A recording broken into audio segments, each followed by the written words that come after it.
فيها عيسى ابن مريم رسول الله وما قتلوه وما صلبوه ولكن شبه لهم وإن الذين اختلفوا فيه لفي شك منه ما لهم به من علم إلا اتباع الظن وما قتلوه يقينا بل رفعه الله إليه وكان الله عزيزا حكيما صدق اللہ مولانا العظیم۔ اور باوجہ کہنے ان یہودیوں کے پکی بات ہے کہ ہم نے قتل کر دیا مسیح عیسیٰ بن مریم کو جو اللہ کے رسول ہیں، حالانکہ نہیں قتل کیا انہوں نے اس کو اور نہیں سولی پہ لگایا انہوں نے اس کو، لیکن شبہ میں ڈالے گئے وہ، اور بے شک وہ لوگ جو اختلاف کرنے والے ہیں اس کے بارے میں، البتہ وہ شک میں ہیں اس کے متعلق، نہیں ان کے لیے اس کی کوئی پختہ دلیل مگر اٹکل بچوں کی اتباع کرنا، اور نہیں قتل کیا ان یہودیوں نے عیسیٰ علیہ السلام کو یقیناً، بلکہ اللہ تبارک و تعالی نے اٹھا لیا عیسیٰ علیہ السلام کو اپنی طرف، اور ہے اللہ بڑا زبردست حکمتوں والا۔ سورہ النساء کی آیت نمبر 157 اور 158 میں دو آپ حضرات کے سامنے پڑھی اور ترجمہ کیا ہے۔ پہلے بھی یہ بات گزری کہ یہودی لوگ غضب الہی کا شکار ہوئے عداوت اہل حق کی وجہ سے، اور عیسائی لوگ ضلالت اور گمراہی کا شکار ہوئے اہل حق کے محبت کے اندر غلب کرنے کی وجہ سے۔ اب ایک ہی شخص ہے عیسیٰ علیہ السلام، ایک طبقہ یہودیوں کا اتنا ان کا دشمن ہے کہ ان کا وجود برداشت نہیں ہے، ان کے قتل کے پروگرام اور منصوبے بنا رہا ہے، اور انہوں نے اسی قتل کے منصوبے اور قتل کے پروگرام میں ان کے حجرے پر، ان کے عبادت خانے پر، ان کے گھر پر حملہ کیا کہ عیسیٰ علیہ السلام اندر ہیں تو ہم ان کو قتل کر دیتے ہیں۔ اب اس حملہ کرنے کے بعد اللہ تبارک و تعالیٰ کی قدرت کاملہ کہ اللہ نے عیسیٰ علیہ السلام کو زندہ ان کے حجرے سے، گھر سے، کمرے سے، عبادت خانے سے آسمانوں پر اٹھا لیا، اور ان یہودیوں میں سے ایک بندے کی شکل و صورت بظاہر ایسی بن گئی جیسے عیسیٰ علیہ السلام، انہوں نے اس کو عیسیٰ علیہ السلام سمجھ کے قتل کر دیا۔ اب یہ خوش ہو گئے کہ ہم نے اپنا مقصد پا لیا۔ ایک یہ طبقہ ہے جو اہل حق کا، دینداروں کا اتنا دشمن ہے، اس لیے ان پر غضب الہی ہوا، اور دوسرا طبقہ عیسائیوں کا، انہوں نے عیسیٰ علیہ السلام کو خدا بنا لیا، خدا کا بیٹا بنا لیا۔ خدا گویا کہ تین شخصیات کے مجموعے کا نام ہے، ایک خود اللہ تبارک و تعالی، ایک حضرت مریم علیہ السلام، اور ایک حضرت عیسیٰ علیہ السلام۔ اس کو ان کا عقیدہ تثلیث کہتے ہیں عیسائیوں کا۔ وہ اس عقیدے کا شکار ہو کے عیسیٰ علیہ السلام کی محبت میں اتنا غلب کر گئے کہ ان کو خدائی مقام پہ پہنچا دیا۔ اس وجہ سے وہ ضال گمراہ ہوئے، لعنت الہی کے حقدار ٹھہرے۔ اب یہ دو طبقے، ایک محبت میں غلب کرنے والا اور ایک بغض میں عداوت و دشمنی تک پہنچنے والا، یہ دونوں طبقے اللہ پاک نے قرآن مجید کے اندر، سورۃ فاتحہ کے اندر، الحمد شریف کے اندر ہمیں یہ سمجھایا کہ تم اللہ سے ہدایت مانگو، انعام یافتہ لوگوں کا راستہ مانگو، لیکن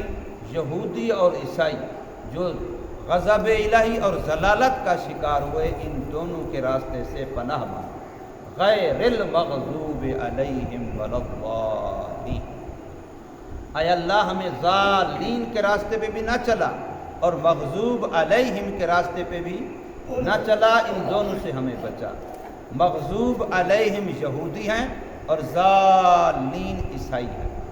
ان دونوں سے ہمیں پناہ مانگی گئی، ہمیں دعا سکھلائی گئی۔ گویا نماز کی ہر رکعت میں ہم اللہ سے یہ مانگتے ہیں، چاہے وہ نماز سری ہے چاہے وہ نماز جہری ہے، ہر رکعت کے اندر اگر جماعت کے ساتھ پڑھ رہے ہیں، ہمارا امام ہماری نمائندگی کر کے سورۃ فاتحہ پڑھ رہا ہے تو گویا ہر مقتدی پڑھ رہا ہے۔ تو اب ہر نماز کی ہر رکعت میں ہم اللہ سے مانگ یہ رہے ہیں کہ ہمیں عیسائیت سے، ان کے غلط عقیدوں سے بچا، یہودیت سے، ان کے غلط عقیدوں سے بچا۔ وہ دونوں گمراہ فرقے ہیں، بے دین فرقے ہیں، بد دین فرقے ہیں، لا دین فرقے ہیں۔ لیکن ہم اپنے اگر باہر دنیا کے اندر دیکھیں تو ہم ہر چیز میں انہی کی نقالی کر رہے ہیں، تہذیب میں، تمدن میں، کلچر میں، خوشی میں، غمی میں، لباس میں، وضاقتہ میں۔ اب ہم انہی کو مرشد بنائے ہوئے ہیں، انہی کے پیچھے چل رہے ہیں، انہی کی اتباع میں۔ ہمارا ڈاکٹر اس وقت تک ڈاکٹر نہیں بنتا جب تک ان کی طرف سے سند نہ ملے۔ ہمارا کوئی کسی اعلیٰ تعلیم یافتہ قرار ہی نہیں پا سکتا جب تک وہاں سے سند نہ ملے۔ اور کوئی بندہ اپنے آپ کو دنیا کے لحاظ سے ترقی یافتہ اور بڑا امیر کبیر بنا ہی نہیں سکتا، سمجھتا نہیں ہے جب تک ان کے ساتھ مراسم نہ قائم ہو۔ حالانکہ ہم ہر نماز کی ہر رکعت میں اللہ سے یہ مانگ رہے ہیں، مذاق نہیں اور کیا، کہ منہ سے کیا کہہ رہے ہیں اور عمل کیا کر رہے ہیں،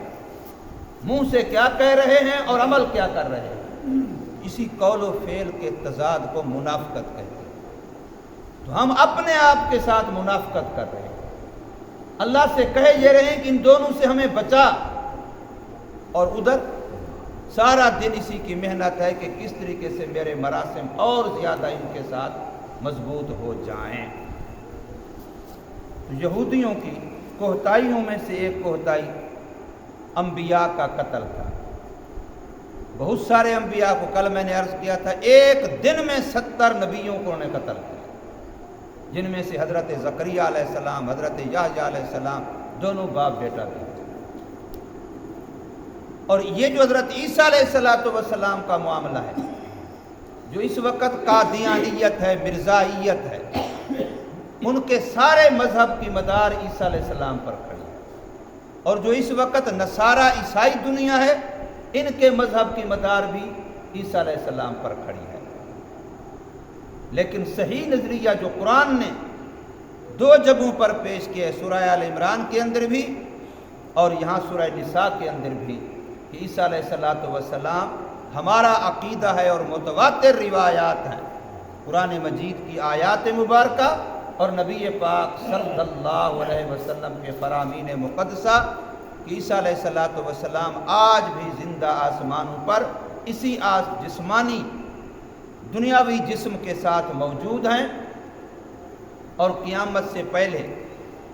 جس وقت کفر کا غلبہ ہو جائے گا، دجال کا فتنہ ظاہر ہوگا، تو اس وقت حضرت مہدی علیہ السلام کی معیت میں عیسیٰ علیہ السلام دنیا میں دوبارہ تشریف لائیں گے،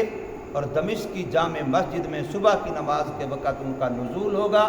پوری تفصیل ہے کہ اس طرح کا لباس پہنا ہوا ہوگا، یہ وقت ہوگا، مہدی علیہ السلام اسی مسجد میں موجود ہوں گے، نماز صبح تیار ہوگی، بالکل جماعت ہونے کو ہوگی کہ عیسیٰ علیہ السلام تشریف لائیں گے۔ مہدی علیہ السلام ان سے فرمائیں گے کہ آپ نماز پڑھائیں کیونکہ آپ نبی ہیں، تو وہ فرمائیں گے نہیں، میری نبوت کا زمانہ ختم ہو چکا، اب محمد صلی اللہ علیہ وسلم کی نبوت کا زمانہ ہے،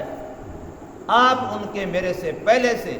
امتی ہیں اور ان کے دین کے عالم ہیں، آپ نماز پڑھائیں۔ تو حضرت امام مہدی علیہ السلام وہ نماز پڑھائیں گے، عیسیٰ علیہ السلام ان کے پیچھے نماز پڑھیں گے، اور یہ نشانی ہوگی کہ عیسیٰ علیہ السلام اب امت محمدیہ کے فرد بن کے آئے ہیں، اب وہ بھی حضور صلی اللہ علیہ وسلم کی شریعت کی تابعداری اور غلامی کریں گے۔ اور پھر یہ دونوں حضرات مقام لد پر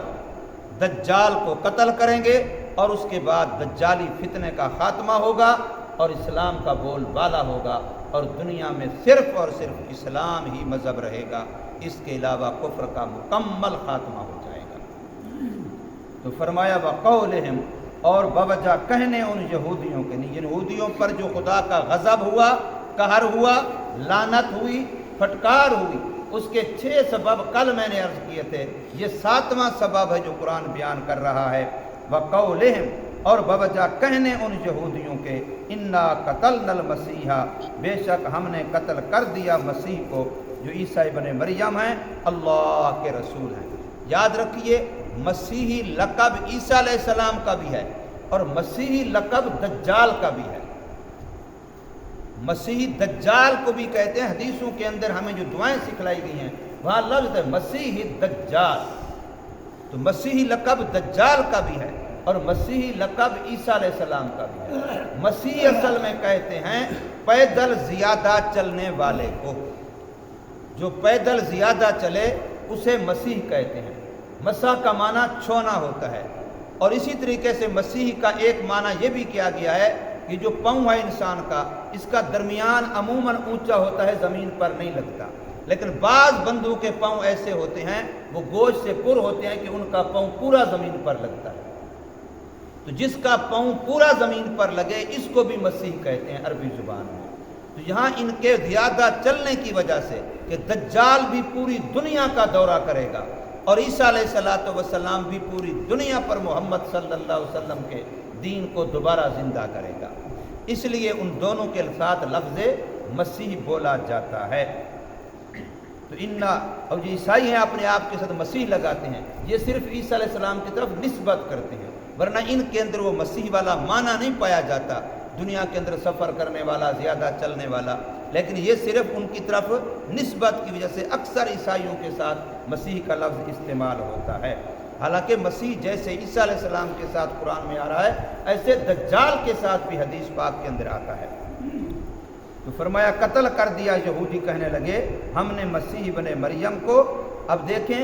حضرت عیسیٰ علیہ السلام کی نسبت ماں کی طرف کی جا رہی ہے، اگر باپ ہوتا تو پھر یقیناً نسبت باپ کی طرف کی جا رہی ہے۔ کوئی بھی دنیا اس قرآن مجید کے اندر جتنے باقی نبیوں کا تعارف کرایا گیا ہے، کسی کی نسبت ماں کی طرف نہیں ہے، نسبت ہمیشہ باپ کی طرف ہے، نسب باپ سے چلتا ہے۔ بعض لوگوں میں یہ مشہور ہے کہ قیامت میں جب بندے اٹھیں گے کھڑیں گے تو اللہ پاک وہاں ماں کی نسبت سے پکاریں گے، یہ بھی غلط مشہور ہے، وہاں بھی باپ کی نسبت سے ہوگا، فلاں بن فلاں۔ لوگوں نے یہ پتہ نہیں کیسے بنایا کہ بھی عیسیٰ علیہ السلام کی وجہ سے یا کوئی اور کئی سارے وجوہات بیان کرتے ہیں، لیکن ایسی بات نہیں، حدیث میں یہی آتا ہے کہ وہاں بھی جب پکارا جائے گا کھڑے ہو جاؤ فلاں بن فلاں، یا اعمال تولے جائیں، حساب کیا جائے فلاں بن فلاں کا، تو باپ کی نسبت سے ہوگا، ماں کی نسبت سے نہیں ہوگا۔ عیسیٰ علیہ السلام چونکہ بغیر باپ کے پیدا ہوئے، یہ عیسائیوں کا بہت بڑا غلط عقیدہ ہے کہ انہوں نے عیسیٰ علیہ السلام کو خدا کا بیٹا بنا لیا۔ اسی طریقے سے تثلیث کا عقیدہ اسی سے جنم لیتا ہے۔ یہ دونوں عقیدے ان کے مذہب کی بنیاد بھی ہیں، لیکن دونوں عقیدے اعلیٰ درجے کی ان کی گمراہی ہیں اور ان کی بے عقلی ہیں۔ اگر وہ عقل سلیم سے بھی کام لیتے تو خدا کی طرف اولاد کی نسبت نہ کرتے۔ اللہ نے قرآن مجید کے اندر بے شمار جگہوں پر اپنی اولاد کی نفی کی۔ سورہ اخلاص جو ہم پڑھتے ہیں، لم یلد ولم یولد، نہ اللہ کسی سے پیدا ہوا، نہ اللہ کسی کی اولاد ہے اور نہ اللہ کی کوئی اولاد ہے۔ مشرکین کا عقیدہ تھا کہ فرشتے خدا کی بیٹیاں ہیں۔ مشرکین مکہ جو بت پرست تھے ان کا یہ عقیدہ تھا کہ فرشتے خدا کی بیٹیاں ہیں۔ قرآن مجید کے اندر کتنی جگہوں پر اس کی تردید کی گئی ہے کہ یہ عقیدہ ان کا غلط ہے۔ تو فرمایا وما قتلوہ، انہوں نے اس کو قتل نہیں کیا، وہ غلط سمجھے ہیں، وما صلبوہ، اور ان کو سولی پہ بھی نہیں لٹکایا۔ یہ جو عیسائی آج تک صلیب کا نشان لیے پھرتے ہیں، تو ان کے خیال میں یہ ہے کہ یہودیوں نے عیسیٰ علیہ السلام کو سولی پہ لٹکا دیا اور وہ ہم سب عیسائیوں کی طرف سے کفارہ بن گئے۔ اب سب ہم عیسائی جو ہیں وہ جہنم سے، اللہ کے عذاب سے آزاد ہیں، کیونکہ ہمارے نبی ہماری طرف سے سزا بھگت چکے۔ اب یہ کتنا بھونٹا عقیدہ ہے۔ کوئی بندہ کہے سزا میرے باپ نے کاٹی ہے اور عیاشی ہم کریں، سزا میرے پیر نے کاٹی ہے، عیاشی ہم کریں۔ یہ تو سزا نبی نے کاٹی ہے، وہ قتل ہو گیا، اور ہم جیسے کیسے عمل گناہ کرتے رہیں، ہمیں کوئی جہنم والی بات، حساب کتاب والی بات نہیں ہوگی۔ یہ اپنے نبی کے بارے میں کتنا مضحکہ کا خیز عقیدہ ہے۔ تو فرمایا یہودیوں نے عیسیٰ علیہ السلام کو قتل نہیں کیا اور اس کو سولی پہ بھی نہیں لٹکایا، ولیکن شبہ لہم، لیکن ان کو